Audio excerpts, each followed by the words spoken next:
자, 먼저 여러분, 우리의 구원에 대해서 말할 때 삼위일체 하나님의 공동사역으로 우리가 구원받았다는 것을 말씀해 주시죠. 저와 여러분이 얼마나 소중한 구원을 받았냐면 창조 이전부터 하나님이 우리를 구원하기로 작정한 사람들이에요. 대단한 사람들이죠.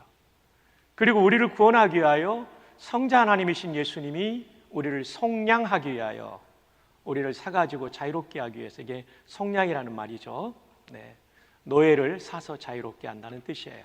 죄와 마귀의 노예되었던 우리를 사서 자유롭게 하기 위하여 피를 흘려주셨죠. 놀라운 일이죠. 그리고 성령 하나님께서 믿음 주셔서 이 구원의 진리를 내가 믿게 도와주셨고, 도장을 꽉 찍어주셔서 내가 이 사람 구원을 책임진다라고. 그래서 예수님을 구주로 믿으면 속량받은 사람은 천국까지 인도한다라고 해주신 거죠.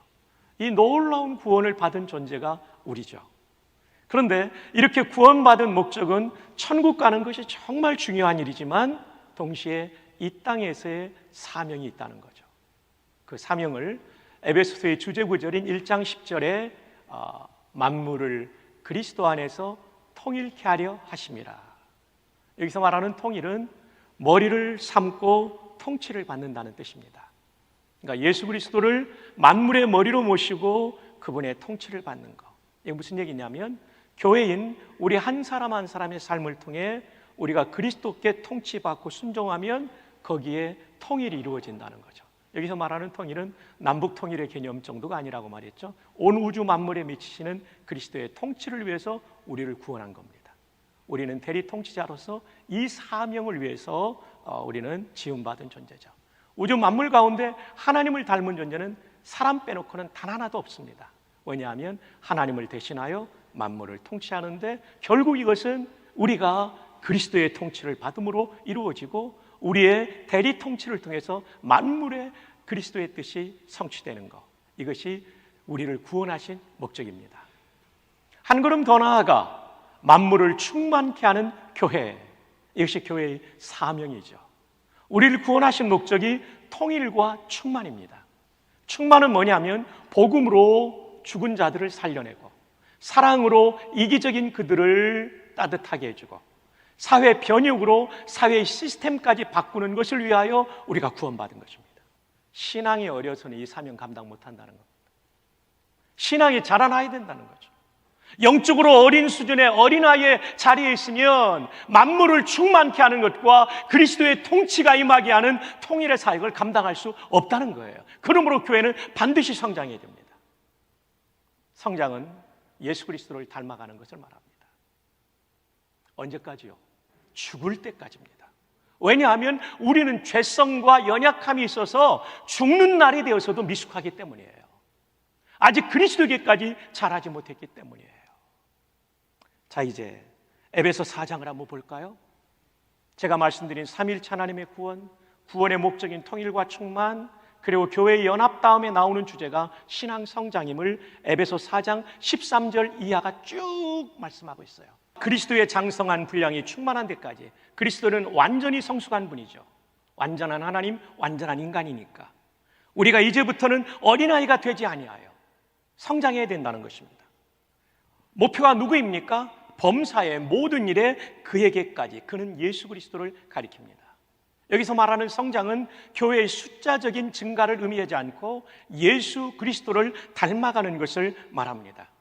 성숙과 성장의 의미를 같이 쓰고 있는 것이죠. 자, 에베소 4장 13절 이하는 쭉 어떤 주제로 관통할 수 있냐면 신앙 성장입니다. 그래서 강론의 제목이 신앙 성장은 무엇이다가 계속 나올 거예요. 앞서 두 개가 나왔었죠. 첫째, 삶이 바뀌는 것이 신앙 성장이다. 언어가 바뀌고 분노가 바뀌고 다른 사람을 대하는 태도가 바뀌는 것, 지난주일 말씀이에요. 둘째, 하나님을 본받는 것이 신앙 성장이다. 이건 엊그제 금요일 말씀이에요.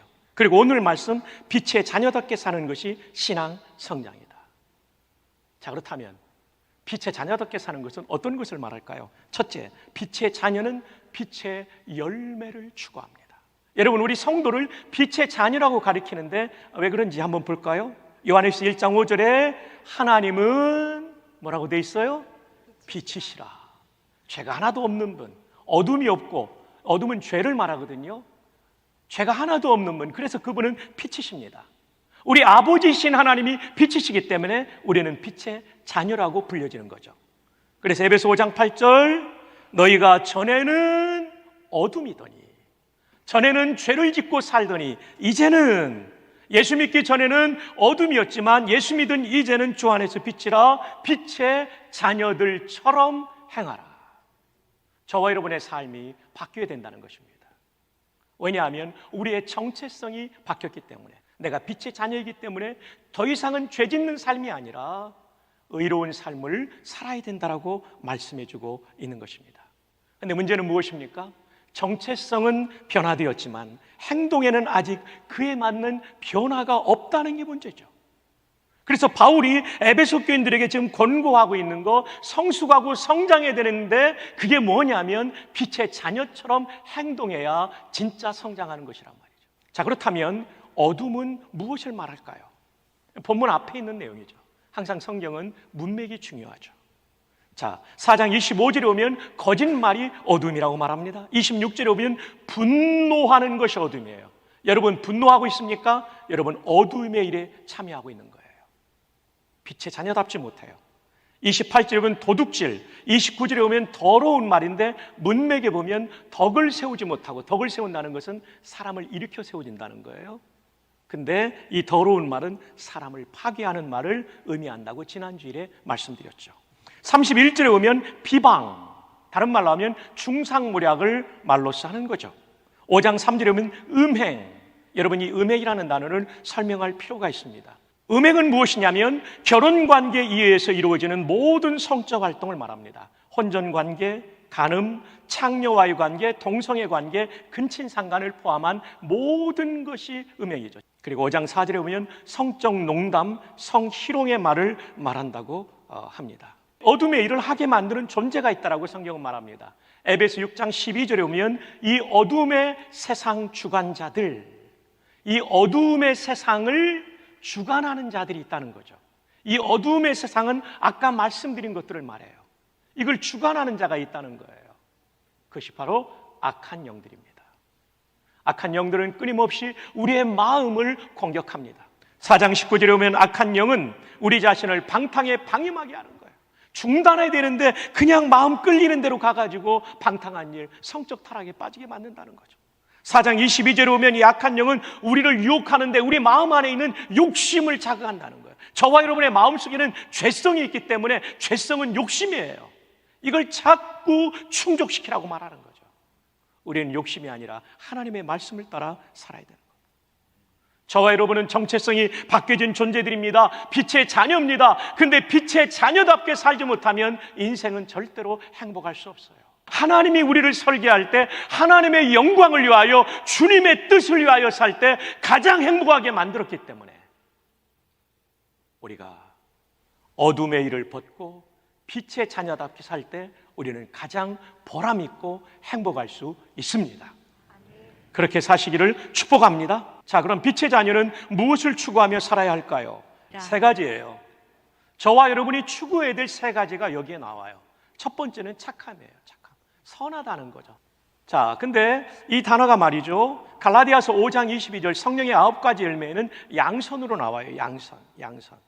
헬라어로도 똑같고 영어로도 똑같아요. 제가 찾아보니까.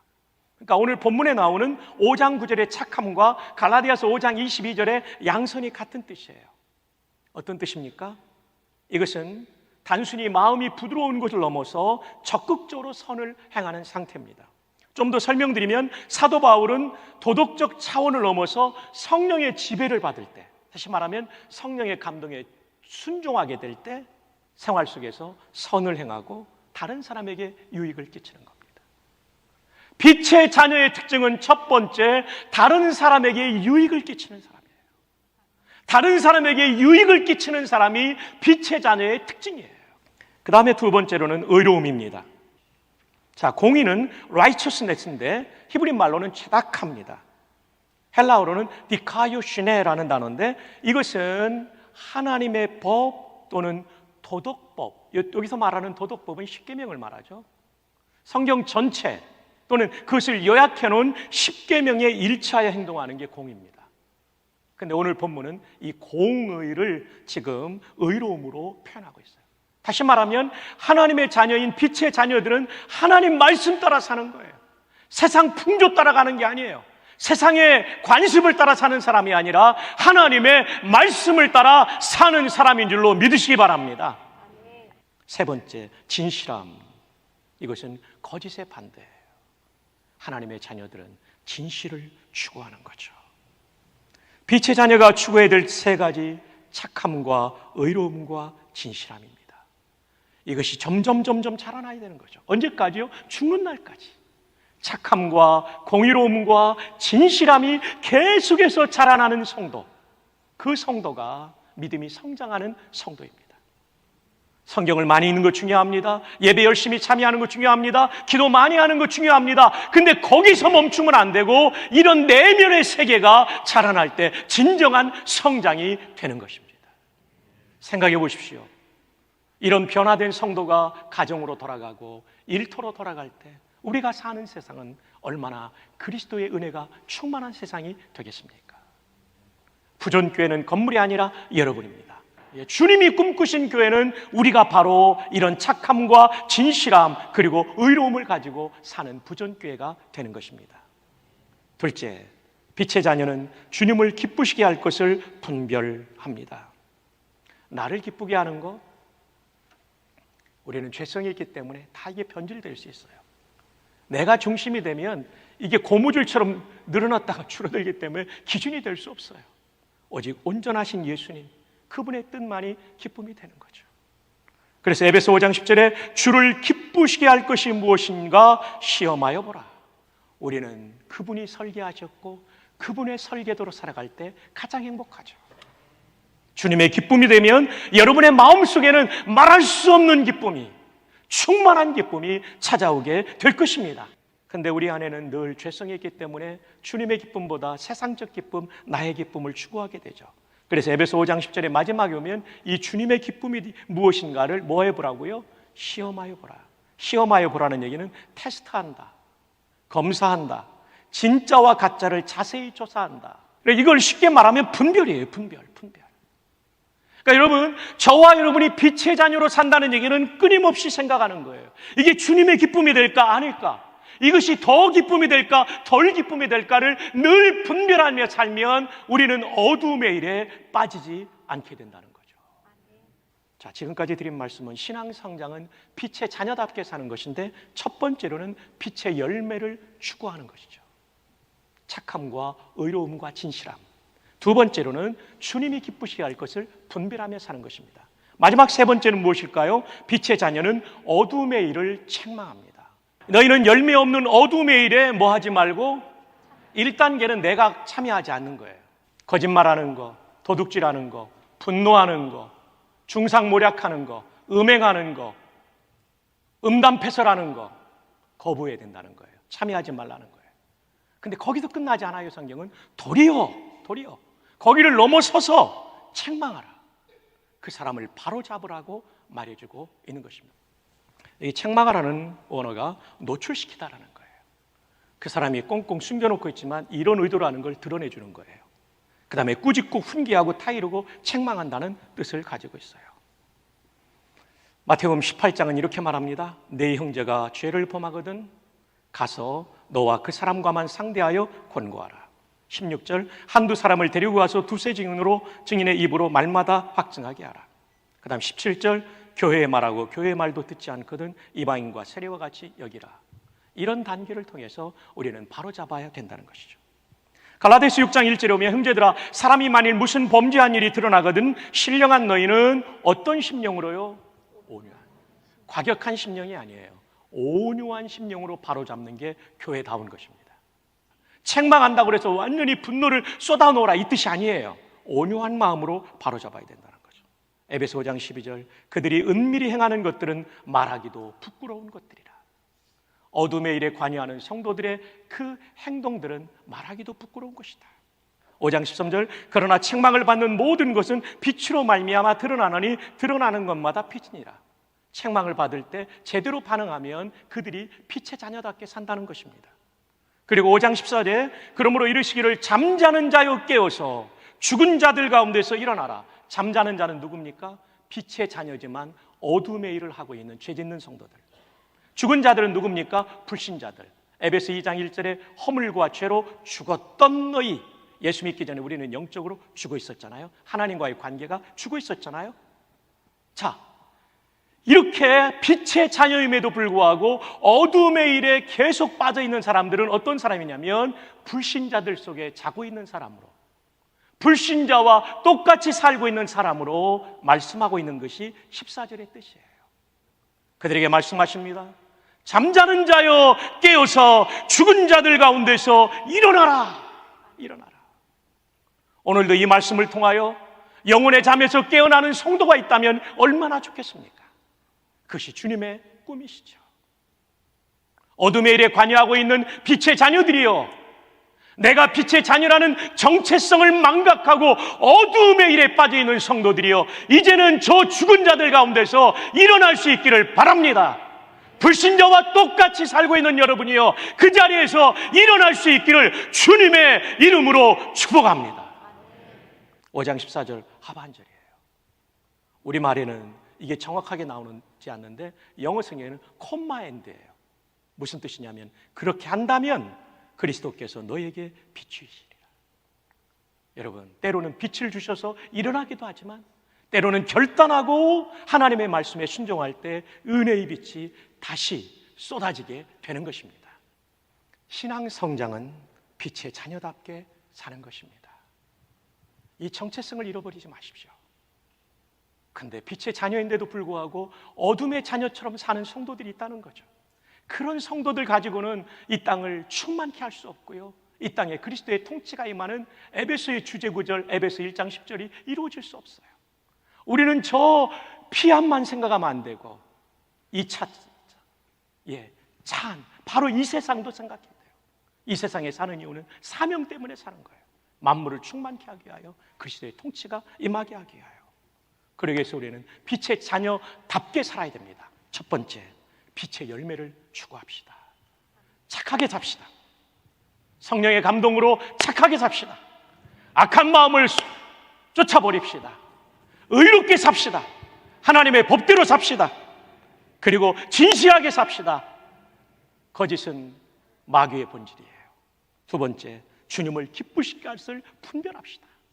여러분, 우리는 분별하지 않으면 얼마든지 어둠의 일로 빠지게 돼 있어요. 왜냐하면 우리 안에 죄성이 있기 때문에 늘 분별해야 돼요. 늘 말씀 묵상하고 늘 기도하고 분별해야 돼요. 마지막 세 번째, 빛의 자녀는 어둠의 일에 참여하지 않을 뿐만 아니라 공동체 안에 그런 사람들을 바로잡을 수 있어야 됩니다. 온유한 마음으로 회복을 바라면서 바로잡는 여러분. 그래서 우리 교회 모두가, 우리가 부전교회이기 때문에 우리 교회 모두가 주님이 꿈꾸시는 빛의 자녀답게 사는 우리 모두가 되기를 주님의 이름으로 축복합니다.